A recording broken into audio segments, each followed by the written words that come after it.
Hello everyone, welcome back to Business Analysis Simplified.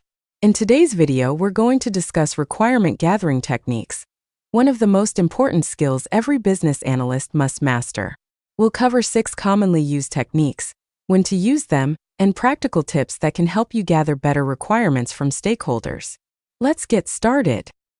Before we discuss the techniques, let's understand what requirement elicitation actually means. Requirement elicitation is the process of identifying, discovering, and collecting business requirements from stakeholders. Many people think it's simply asking stakeholders what they want. In reality, it's much more than that. As business analysts, our job is to understand the underlying business problem, identify hidden needs, and ensure we capture requirements that truly add value to the business. The first and most commonly used technique is interviews. Interviews involve one-on-one discussions with stakeholders, such as managers, end users, subject matter experts, or product owners. This technique is especially useful when you need detailed information or when discussing sensitive topics. One important tip is to always ask follow-up questions, especially why. By asking why, you can uncover the real business need instead of simply documenting a requested feature. The second technique is workshops, also known as Joint Application Development or JAD sessions. In a workshop, multiple stakeholders come together to discuss requirements, processes, and expectations. Workshops are very effective when different departments have conflicting views, or when quick alignment is needed. To run a successful workshop, always prepare a clear agenda and ensure there is a facilitator guiding the discussion. A well-managed workshop can save weeks of back-and-forth communication. The third technique is surveys and questionnaires. These are useful when you need input from a large number of people, and conducting individual interviews is not practical. Surveys help gather quantitative data and identify trends across a wider audience. However, the quality of results depends on the quality of questions. Avoid leading questions that push respondents toward a particular answer. Keep questions simple, clear, and unbiased. The fourth technique is observation, sometimes called job shadowing. In this approach, the business analyst observes users performing their day-to-day activities.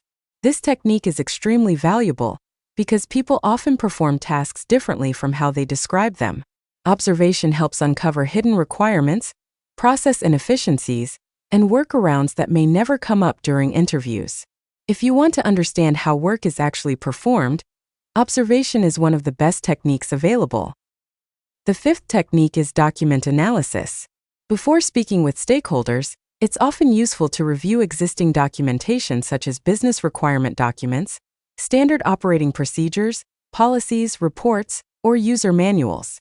Document analysis helps you understand the current state, often called the as-is process. This gives you valuable context before discussing future improvements or the to-be process. Just remember to verify that the documents you're reviewing are current and still being used by the organization. The sixth technique is prototyping. A prototype is a visual representation of a proposed solution, usually in the form of wireframes, mock-ups, or screen designs. This technique is particularly useful for applications with complex user interfaces. Instead of explaining requirements verbally, stakeholders can see and interact with a visual representation. Tools such as Figma, PowerPoint, or other wireframing tools can be used to create prototypes.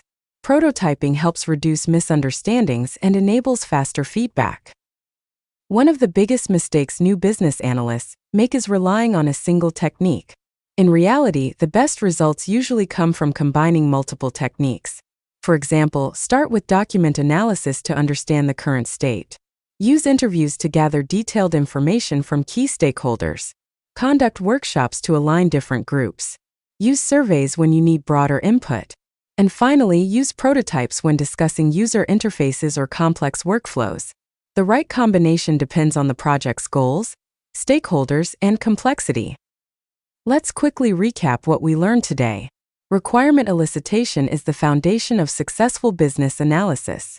We discussed 6 important techniques: interviews, workshops, surveys, observation, document analysis, and prototyping. Each technique has its own strengths, and the key is choosing the right technique for the right situation. If you found this video helpful, don't forget to like, subscribe, and turn on notifications for more business analysis content. Thank you for watching, and I'll see you in the next video.